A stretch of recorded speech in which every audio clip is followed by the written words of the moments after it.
윤석열 대통령과 기시다 후미오 일본 총리가 미국 뉴욕에서 만나 30분간 이야기를 나눴습니다. 두 정상이 현안을 해결해 양국 관계를 개선할 필요성에 공감하고 북한의 핵 프로그램에 대한 심각한 우려를 공유했다고 대통령실은 밝혔습니다. 미국 중앙은행이 기준금리를 또 0.75%포인트 인상했습니다. 제롬 파월 미 연방준비제도 의장은 물가가 확실히 잡힐 때까지 금리 인하를 고려하지 않겠다고 말했습니다. 뉴욕 증시는 일제히 하락했습니다. 조 바이든 미국 대통령이 군 동원령을 발동하고 핵무기 사용 가능성을 시사한 푸틴 러시아 대통령을 강하게 비판했습니다. 러시아에서는 전국에서 동원령에 반대하는 시위가 벌어져 1,300명이 넘는 시민들이 경찰에 체포됐습니다. 목요일인 오늘도 전국이 대체로 맑은 가운데 일교차가 크겠습니다. 아침엔 쌀쌀하지만 낮에는 비교적 선선한 날씨를 보이겠습니다. 서울의 낮 최고 기온이 24도, 광주 26도, 대구는 25도 등으로 어제보다 1에서 2도가량 낮겠습니다.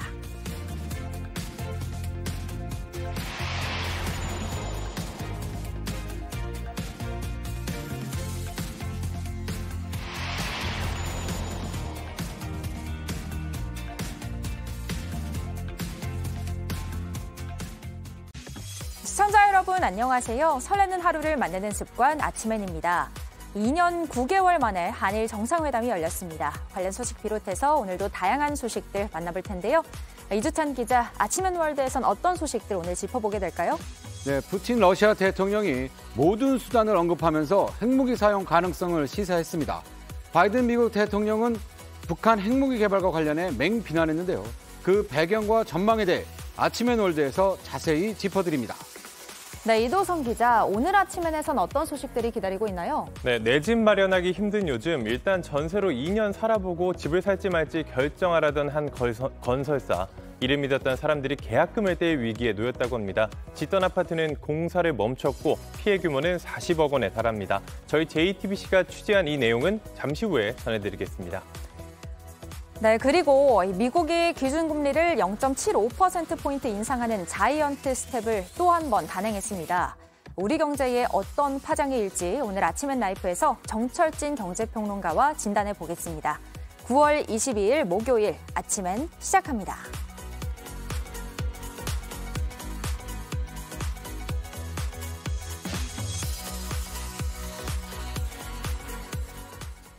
우리 시간으로 오늘 새벽 미국 뉴욕에서 진행된 한일 정상회담은 직전까지 개최 여부가 불투명했지만 결국 성사됐습니다.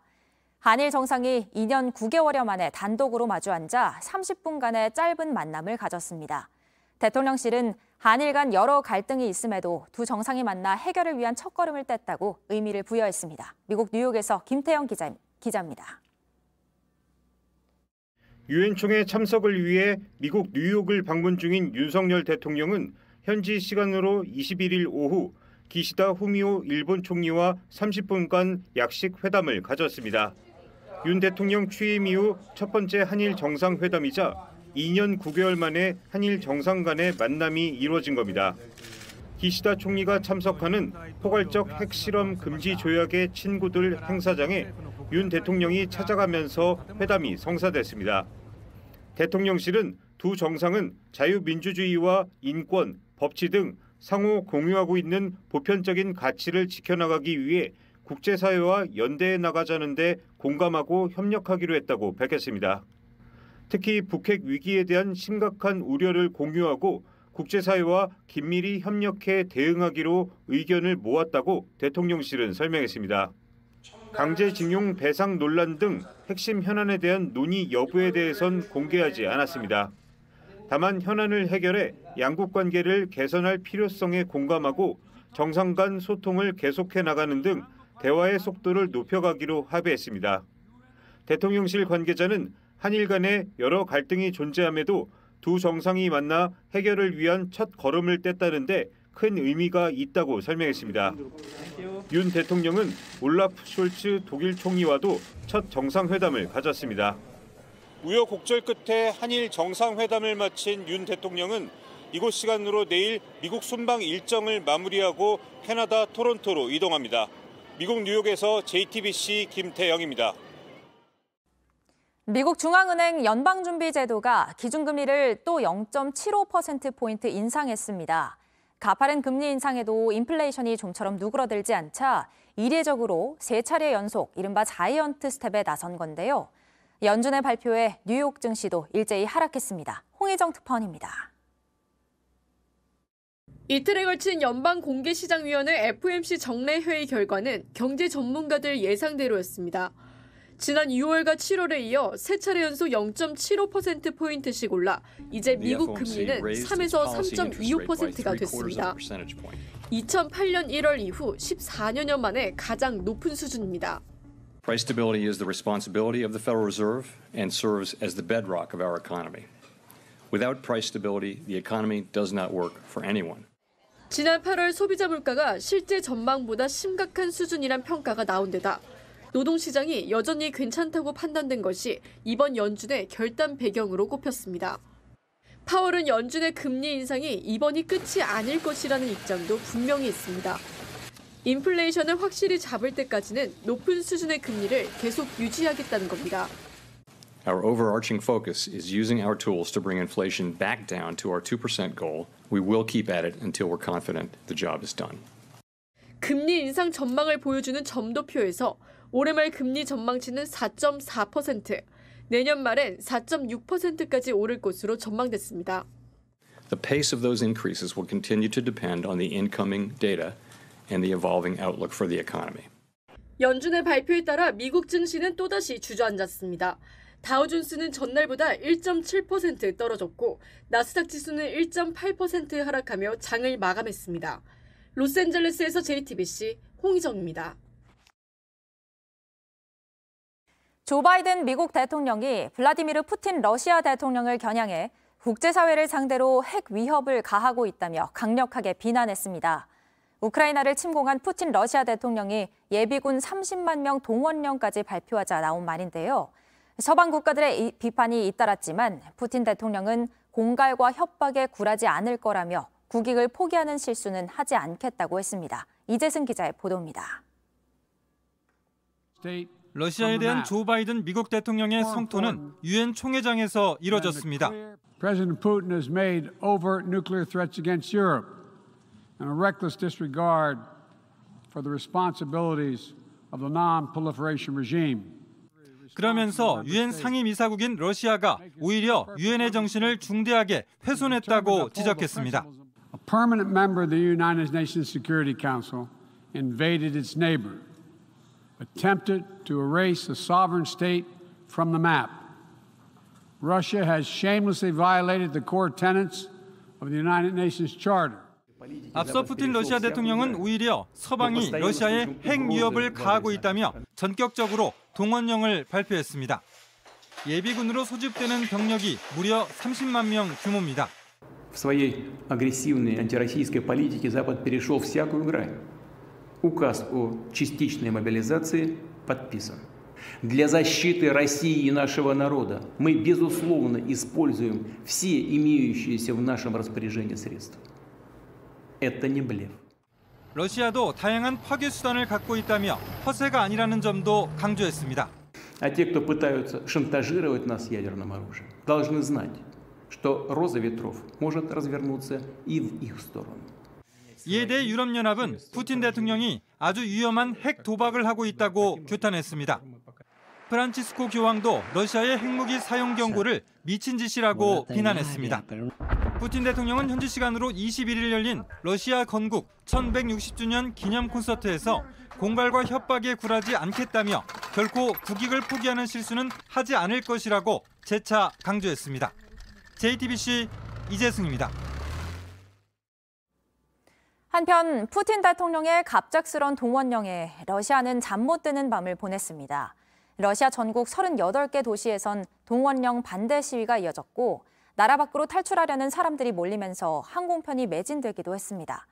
이미 수도 모스크바를 중심으로 최소 1,300명 넘는 시민들이 경찰에 체포됐습니다. 문상혁 기자입니다.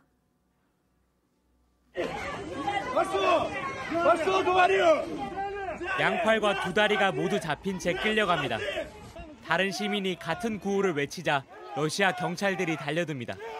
2차 세계대전 이후 처음 울린 동원령에 수도 모스크바에서 밤새 동원령 반대 시위가 열렸습니다.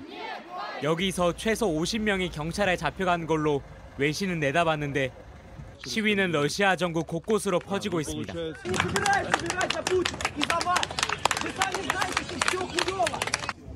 러시아 인권단체에 따르면 전국 38개 도시 곳곳에서 소규모 집회 시위가 열려 시민 1,300명 이상이 경찰에 구금됐다고 전했습니다. 아예 러시아 밖으로 탈출하려는 시도도 줄을 잇고 있습니다. CNN은 러시아인이 비자 없이 갈 수 있는 튀르키예, 아르메니아 등으로 떠나는 편도 항공편은 이미 매진이고 티켓 가격도 두세 배가 뛰었다고 전했습니다. 동원령 발표 몇 시간 만에 벌어진 일입니다. 러시아 국방부는 우크라이나로 향하는 예비군 30만 명은 채무 상환을 유예하고 대학생과 징집병은 동원령의 대상이 아니라며 흔들리는 민심을 달래고 있습니다.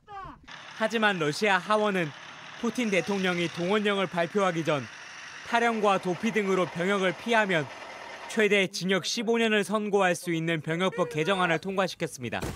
JTBC 문상혁입니다. 푸틴 러시아 대통령이 전시 군사 동원력을 발동하는 등 우크라이나를 둘러싼 분위기가 점점 험악해지고 있는데요. 특히 핵무기 사용 가능성을 또 언급하면서 긴장감이 높아지고 있습니다. 아침에는 월드 이주찬 기자 만나보겠습니다. 네, 이 기자, 푸틴 대통령이 모든 수단을 사용할 수도 있다 이렇게 언급하면서 핵 위협까지 서슴지 않고 있는데 왜 이런 방어론을 한 걸까요? 네, 러시아가 우크라이나를 침공한 지 7개월로 지금 접어들고 있는데 최근 들어서 전장에서는 수세에 몰리고 있고 서방에게서도 압박이 높아지면서 러시아 입장에서는 이제 좋지 않은 상황입니다. 최근 핵카드를 언급했던 푸틴 대통령의 발언 직접 들어보시겠습니다. В ход пошел и ядерный шантаж.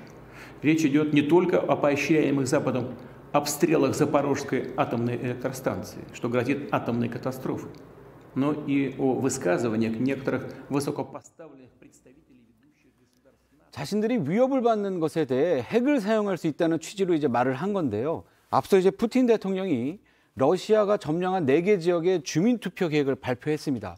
주민투표에서 이 지역이 러시아 영토가 됐을 때 우크라이나가 이 지역을 다시 수복하겠다며 공격하고 나서면 이론상으로 러시아 자국이 공격받는 것으로 간주할 수 있기 때문에 그들 입장에서는 핵무기를 사용할 수 있는 명분을 활용할 수 있다는 셈법으로 보입니다.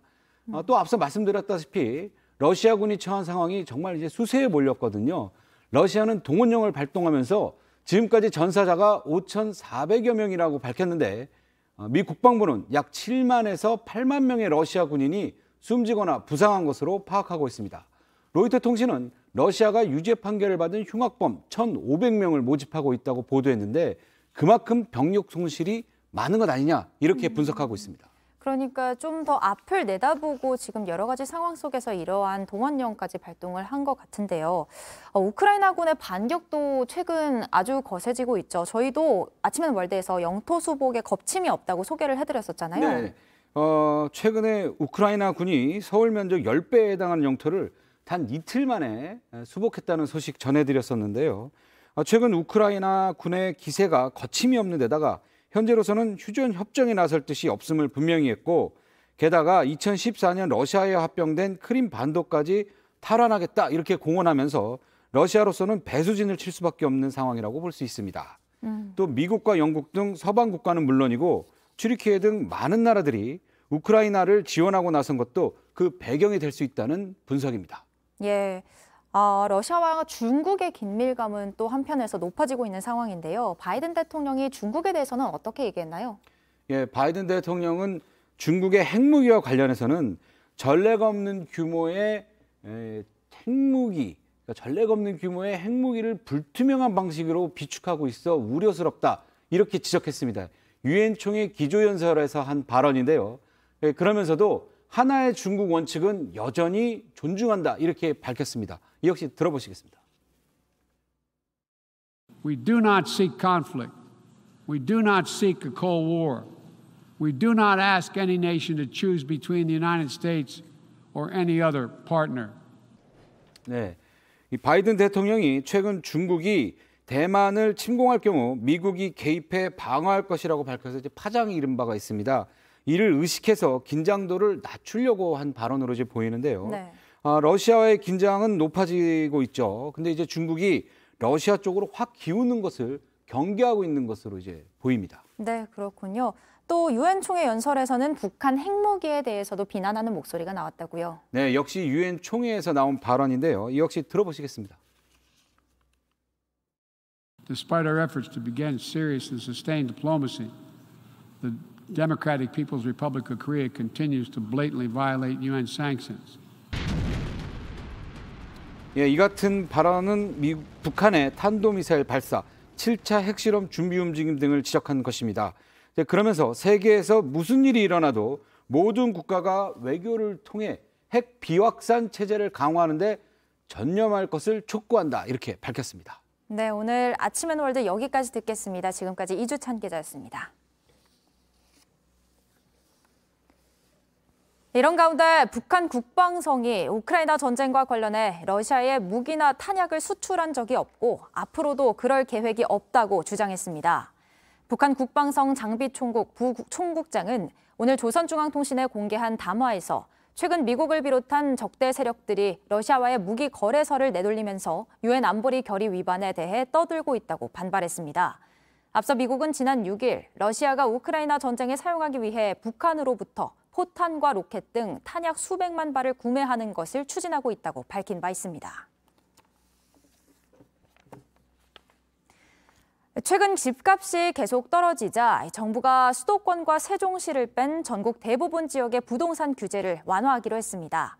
규제가 풀린 곳에서는 앞으로 집을 살 때 대출을 더 받을 수 있고 새 아파트에 당첨된 경우 들어가 살지 않고 팔 수 있습니다. 이미 집을 가진 사람이 한 채를 더 살 때 내야 하는 세금도 줄어드는데요. 부동산 시장이 활발해질 거란 기대도 있지만 집값 하락세가 시작된 건 반년 전쯤이어서 너무 빨리 푸는 거 아니냐는 지적도 나옵니다. 김민 기자입니다. 조정 대상 지역에서 풀리게 된 지방의 부동산 규제는 모두 없어집니다. 먼저 집을 살 때 받을 수 있는 대출금이 확 늘어납니다. 부산 해운대 20억 아파트를 사려면 지금은 집값의 30%인 6억 원까지만 빌릴 수 있습니다. 하지만 앞으로는 집값의 70%인 14억 원까지 빌릴 수 있습니다. 새 아파트에 당첨돼도 들어가 살지 않고 팔 수 있습니다. 다주택자의 세금 부담도 크게 줄어듭니다. 다주택자가 집을 살 때 지금은 취득세를 8% 더 내야 하는데 앞으로는 1주택자와 똑같이 냅니다. 규제 지역에서 다주택자에게 더 매기던 종부세율도 지금의 절반 수준으로 내려갑니다. 세종과 인천, 송도 등은 투기과열지구에서 조정 대상 지역으로 규제 수위가 한 단계 낮아졌습니다. 9억 원 이하의 집을 살 때 지금은 집값의 40%를 빌릴 수 있는데 앞으로는 50%까지 빌릴 수 있습니다. 지역 부동산 업계에선 기대감을 나타냈습니다. 규제라든지 이자라든지 이런 것들이 풀리면 아마 많은 사람들이 조금 더 문의를 하고 집을 보러 오실 것 같아요. 투기과열지구 해제가 됨으로써 또 매수 심리가 살아나서 조금 더 거래가 활발하지 않을까 전화들이 지금 오시고 계세요.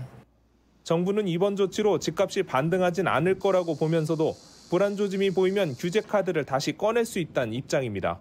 집값 불안이 재현될 경우에는 정부는 탄력적으로 규제 지역을 다시 지정하는 방안을 적극 검토할 계획입니다.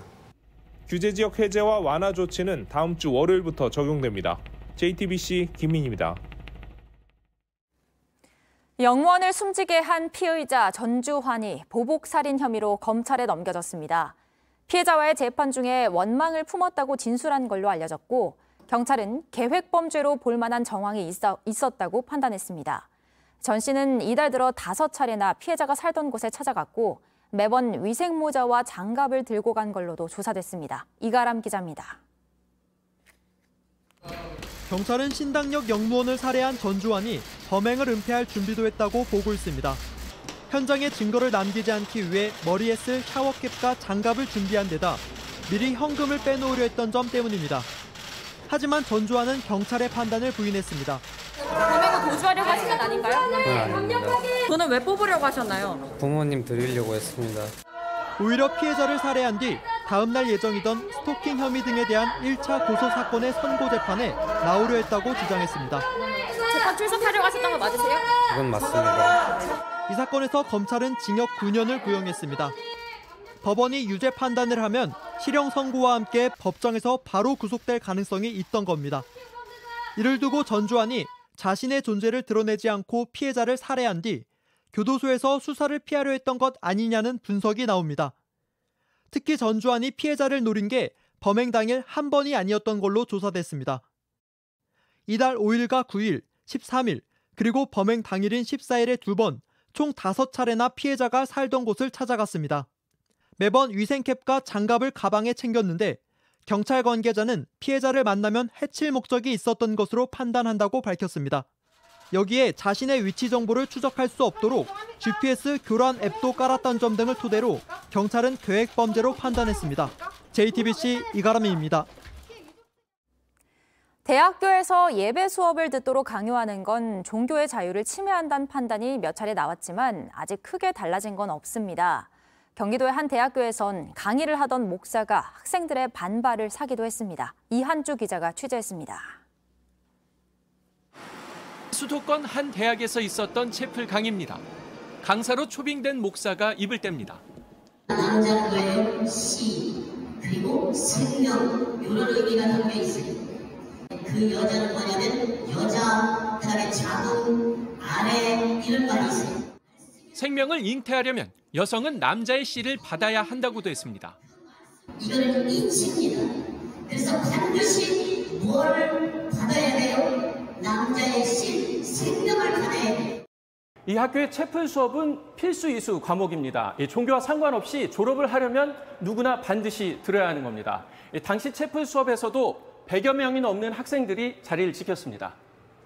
해당 목사는 취재진에게 기독교 교리를 설명하는 과정에서 나온 말이라고 설명했습니다. 여성을 비하하려는 의도는 전혀 없었다고 했습니다. 하지만 학생들은 반발했습니다. 기독교 교리라고 해도 시대착오적이라는 겁니다. 종교가 없는 학생들이 이런 수업을 의무적으로 들어야 한다는 것도 문제라고 했습니다. 강제성이 띈 자리에서 그런 이야기를 하는 것도 말이 안 된다고 생각을 하고 수치스럽죠. 성적이 뭐요? 거의 모욕이죠, 이건. 학교 측은 이런 일이 다시 일어나지 않도록 노력하겠다고 했습니다. 하지만 채플 수업을 의무적으로 듣게 하는 건 바꿀 수 없다고 못 박았습니다. 포기하면 그냥 학교 문을 닫아야 되지 않나 싶은 생각이 개인적인 생각이 있습니다. 국가인권위원회는 지난 7월 채플 수업이 종교의 자유를 침해한다며 강제해선 안 된다고 권고했습니다. 채플 강의가 예배 형식이 아니더라도 실제 기독교 전파를 목적으로 한 종교 교육이라고 봤기 때문입니다. JTBC 이한주입니다. 신축 아파트에 전세로 2년을 먼저 살아보고 구매 여부를 결정하라며 입주자를 끌어모은 건설사가 있는데요. 그런데 이 아파트 수개월째 공사가 전면 중단됐습니다. 어떻게 된 일일까요? 오늘 아침엔 이도성 기자와 자세하게 이야기 나눠보겠습니다.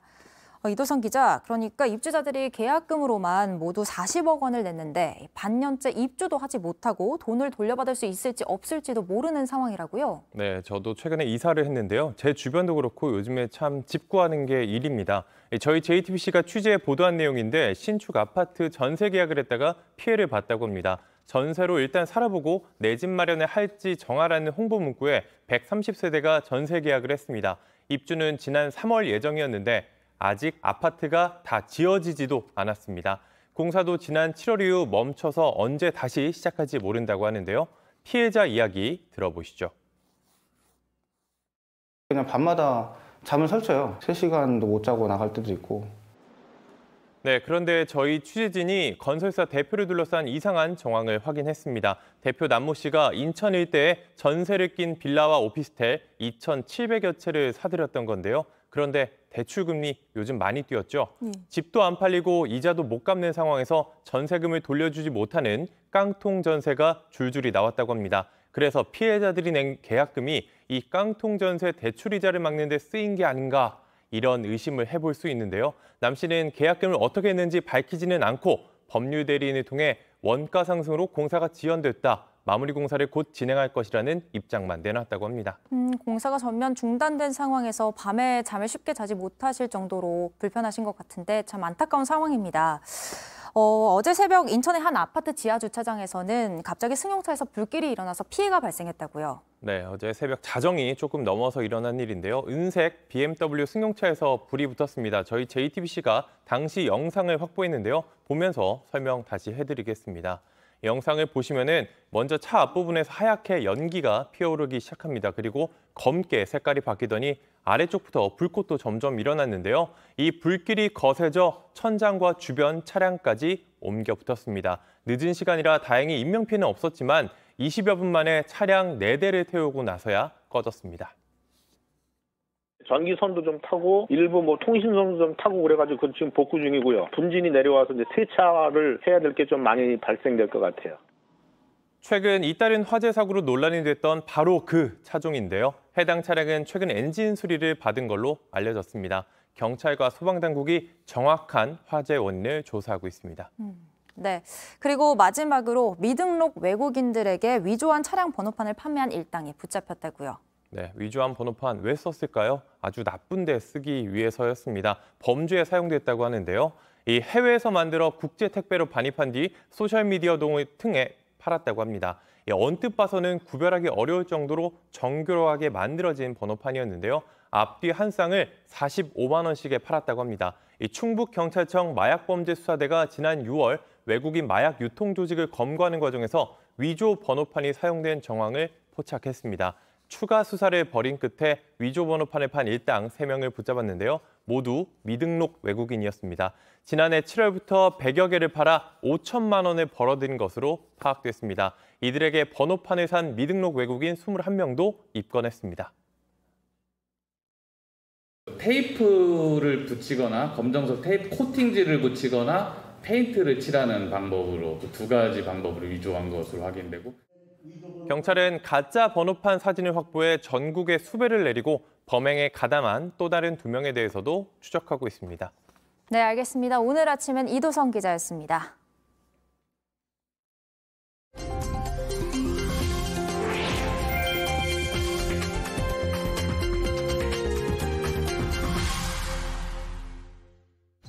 유격 훈련장인가요? 복잡한 구조물이 눈에 띄는데요. 진흙탕과 흙먼지가 가득한 곳을 주파하라. 요즘 MZ세대에게 특히 인기라는 머드레이스 현장입니다. 힘차게 달리고 흙바닥을 기어다니고 또 높은 곳에서 미끄러지느라 다들 정신없어 보이는데요. 젊은이들뿐 아니라 가족 단위로 참가하기도 합니다. 네덜란드와 독일을 포함해 세계 곳곳에서 열리고 있는데요. 대체 이게 웬 사서고생인가 싶지만 평범한 일상에서 벗어나 남다른 도전 정신을 뽐내는데 이보다 좋은 게 없다고 하네요. 서양 명절인 헬로윈은 아직 한 달도 더 남았는데 여긴 벌써 한창이네요. 캐나다 온타리오주의 해밀턴 지역입니다. 기괴하게 꾸민 사람들과 장식들로 가득한데요. 뇌암 투병 중인 5살 소년을 위해 수백 명의 주민들이 한 달 일찍 헬로윈 파티를 열었습니다. 괴물을 보고 싶다는 소년의 소원을 들어주고 힘든 투병 생활을 응원하기 위해 뭉친 건데요. 많은 사람들의 바람대로 꼭 건강해져서 다음 달 다가올 진짜 헬로윈도 부디 행복한 기억으로 채울 수 있었으면 좋겠습니다. 일본 오사카의 프로야구 경기장입니다. 그런데 여기서 이래도 되나요? 한 남성이 헐벗은 채 수많은 사람들 앞에 섰습니다. 온몸 곳곳에 힘을 줘서 근육 자랑까지 하는데요. 사실 이 남성은 일본의 유명 보디빌더이자 방송인입니다. 경기 시작 전 시구식 행사를 위해 나선 건데요. 딸랑 속옷 한 장 입은 몸으로 무려 시속 132km의 강속구를 던졌습니다. 일반인으로는 엄청난 속도인데요. 야구장에선 보기 드문 독특한 광경에 관객들이 즐거워했다고 하네요. 지금까지 AI가 픽한 세상, 제나가 전해드렸습니다.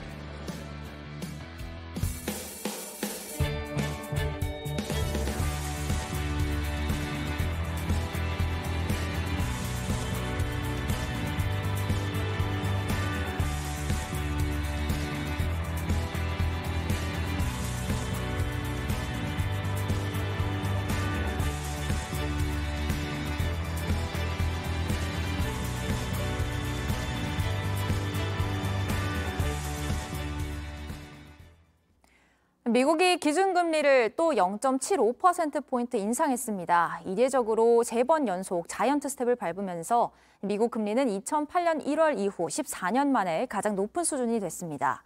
한미 기준금리도 한 달 만에 다시 역전이 됐는데요. 원달러 환율이 치솟고 있는 상황에서 우리 경제에 미칠 파장이 만만치 않을 것 같습니다. 정철진 경제평론가와 자세하게 알아보겠습니다. 평론가님 안녕하세요. 네, 안녕하십니까. 네, 예상대로 0.75% 금리 인사 자이언트 스텝으로 결정이 났어요. 네. 지난주에 이제 정 평론가님께서 울트라 스텝 이야기도 하셨는데 그래도 울트라까지는 안 갔네요. 그렇습니다.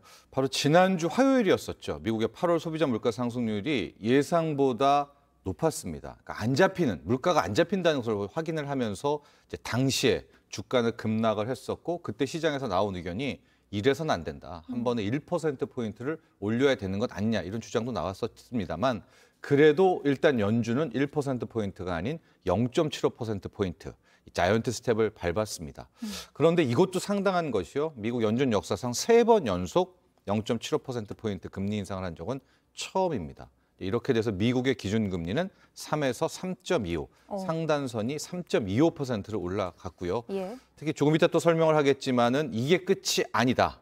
연말까지, 내년까지도 금리 인상 랠리는 계속된다라는 것을 이제 전망치로 내놓으면서 네. 주가는 다시 급락을 했고요. 달러는 뭐 요즘 킹달러라고 하죠. 네. 다시 초강세로 돌변했습니다.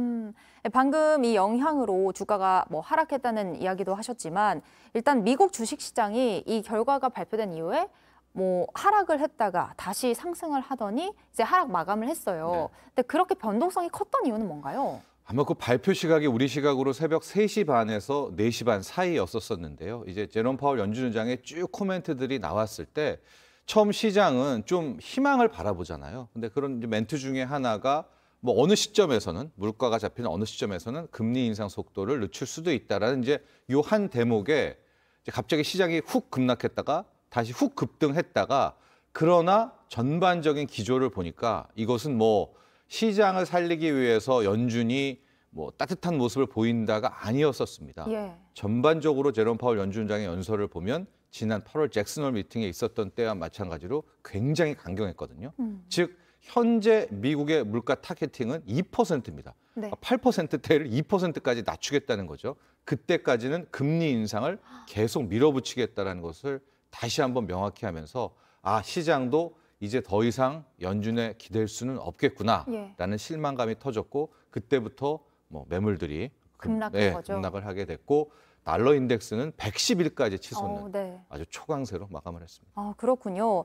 그러니까 방금도 말씀하셨지만 사실 중요한 건 연준의 금리 인상이 여기서 끝이 아니라는 거잖아요. 네. 연말까지 이제 최소 1%포인트 추가로 인상할 수도 있다는 시사가 나오고 있는데 앞으로 자이언트 스텝 내지는 울트라 스텝도 나올 수 있다는 얘기일까요? 그렇죠. 시장이 더 실망했고 이렇게 2% 가까이 급락한 데는 방금 이 부분이 컸습니다. 즉 자이언트 스텝 0.75%포인트 인상까지는 예상을 했는데 그다음에 시장의 관심이 올 연말은 어디까지 올리지? 그럼 내년에는 어디까지 올리지라는 그 전망치였거든요.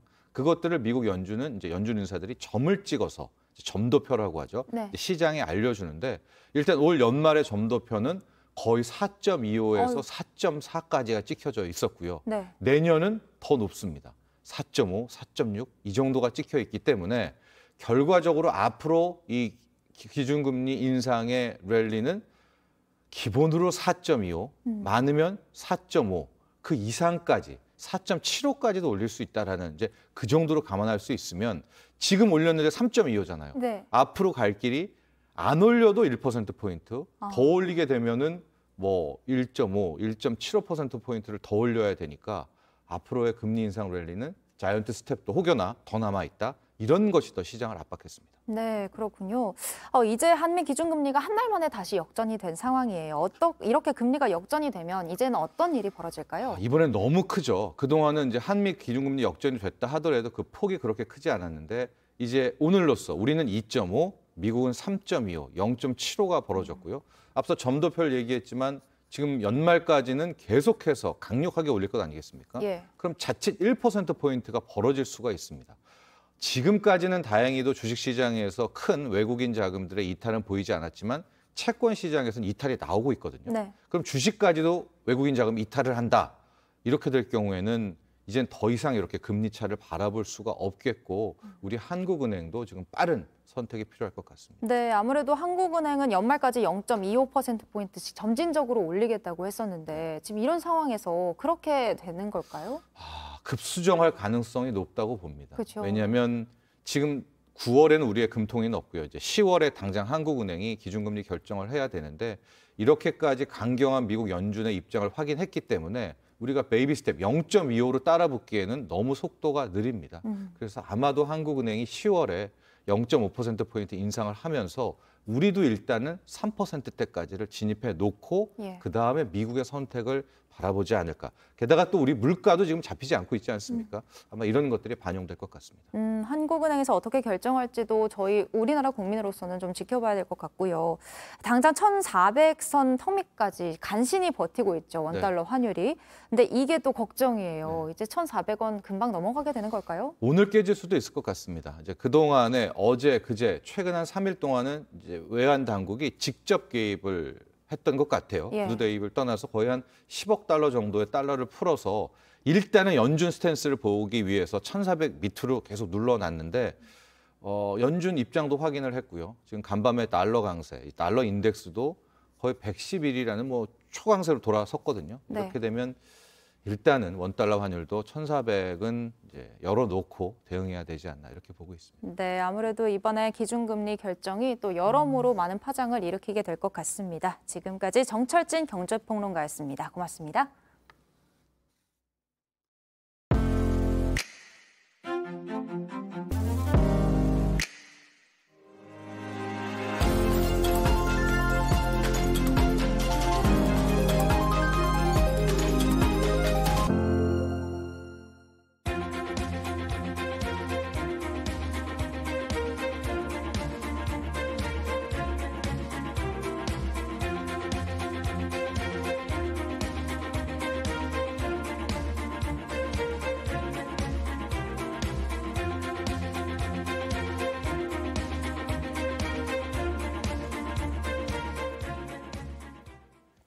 월성 원전 1호기에서 방사성 물질이 새어나왔다고 저희 JTBC가 1년 전에 보도해드렸는데요. 월성 원전 2호기에서도 균열이 발견됐습니다. 실제로 방사능 오염수가 새어나왔는지도 들여다보고 있는데 왜 자꾸 이런 문제가 생기는지 박상욱 기자가 살펴봤습니다. 2019년 9월 JTBC가 입수한 월성원전 민간조사단 보고서입니다. 월성원전 1호기에 사용 후 해결료를 보관하는 저장수조 외벽에 금이 갔다고 적혀 있습니다. 인근 토양에서 방사능이 검출됐다고도 써 있습니다. 조사단은 다른 원전에 대한 추가 조사를 하겠다고 했는데 2호기에도 문제가 있었습니다. 원자력안전위원회는 저장수조 겉부분에서도 갈라짐과 들뜸 등이 발견됐다며 방사능 오염수가 새어나왔는지도 살펴보고 있다고 밝혔습니다. 월성원전 1, 4호기의 저장수조는 모두 콘크리트 위에 에폭시를 발랐습니다. 에폭시는 콘크리트에 바르면 굳으면서 방수 효과를 냅니다. 하지만 시간이 갈수록 효과는 떨어집니다. 그래서 월성원전과 같은 방식의 해외 원전 대부분은 저장수조를 스테인리스로 바꿨습니다. 에폭시 방수막 자체의 성능이 좀 떨어질 것을 우려해서 캐나다 원설계자 팀장과 같이 얘기를 했었는데 그때 얘기가 예산이 부족하다는 것이었어요. 한국수력원자력 측은 1호기는 보수를 했고 2호기는 조사단의 최종 조사 결과를 지켜보겠다고 했습니다. 하지만 전문가들은 에폭시를 덧바르기만 한다면 방사능 오염수가 계속 새어나와 지하수를 따라 바다로 흘러나갈 수도 있다고 경고했습니다. JTBC 박상욱입니다. 지난 7월 총격 피습으로 사망한 아베 신조 전 일본 총리의 국가장례식을 앞두고 일본 내 반대 목소리가 커지고 있습니다. 국장을 반대한다며 분신을 시도하는 일까지 벌어졌습니다. 도쿄에서 김현예 특파원입니다. 일본 총리관저 근처 도로에서 경찰과 소방관들이 도로를 막고 감식 작업을 벌이고 있습니다. 한 남성이 분신을 시도했는데 사건 현장엔 아베 전 총리 국장에 반대하는 문서가 놓여 있었습니다. 오는 27일로 예정된 국장을 앞두고 반대 여론이 커지는 가운데 분신 사건마저 일어난 겁니다. 전날 마이니치 신문 여론조사에서 국장에 반대한다는 응답은 62%에 달했습니다. 법적 근거도 없는데 세금이 160억 원 가까이 들어가고 국민들에게 추모를 강요한다는 이유입니다. 최근엔 국장에 반대하는 대규모 시위도 열렸습니다. 이곳은 오는 27일 아베 전 총리 국장이 열리는 일본 부도칸입니다. 일본 정부는 반대 여론이 절반을 넘는데도 장례식을 강행할 예정입니다. 제1야당인 입헌민주당을 비롯해 일본 공산당은 불참하기로 했습니다. 간나우토 전 총리와 하토야마 전 총리도 참석하지 않겠다고 밝혔습니다. 국회에서 충분한 논의가 없어 적절하지 않다는 겁니다. 국장 논란이 커지면서 한때 60%대 지지를 받았던 기시다 정부는 지지율이 20%대까지 떨어지며 위기를 맞고 있습니다. 도쿄에서 JTBC 김현희입니다. 정부가 4분기 전기요금의 연료비 조정 단가 상한폭을 현재 5원에서 5원 더 올리는 방안을 검토 중이라고 밝혔습니다. 박일준 산업부 2차관은 전기요금 인상과 관련해 상한 규모를 다시 한번 최대 10원까지 확대하는 걸 검토하고 있다고 설명했습니다. 전기요금은 기본요금과 기준연료비, 기후환경요금, 연료비 조정요금 등으로 구성되는데 분기마다 조정되는 연료비 조정 단가의 최대 인상폭을 킬로와트 시당 10원으로 확대하겠다는 겁니다. 또한 대기업처럼 전기를 많이 쓰는 사업자에게 요금을 한시적으로 올려받는 방안도 기획재정부와 협의 중이라고 밝혔습니다.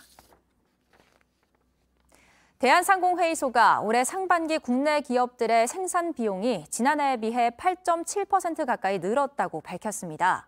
2009년 이후 최대치입니다. 생산 비용 증가율에는 임금 인상이 3.2%포인트로 가장 큰 영향을 미쳤고 원자재 가격 상승과 고환율이 뒤를 이었습니다. 상공회의소는 환율 상승세가 이어지고 임금 인상 압력 역시 커지고 있어 기업들의 충격이 지속될 거라고 설명했습니다. 목요일인 오늘도 전국이 대체로 맑은 가운데 일교차가 크겠습니다. 아침엔 쌀쌀하지만 낮에는 비교적 선선한 날씨를 보이겠는데요.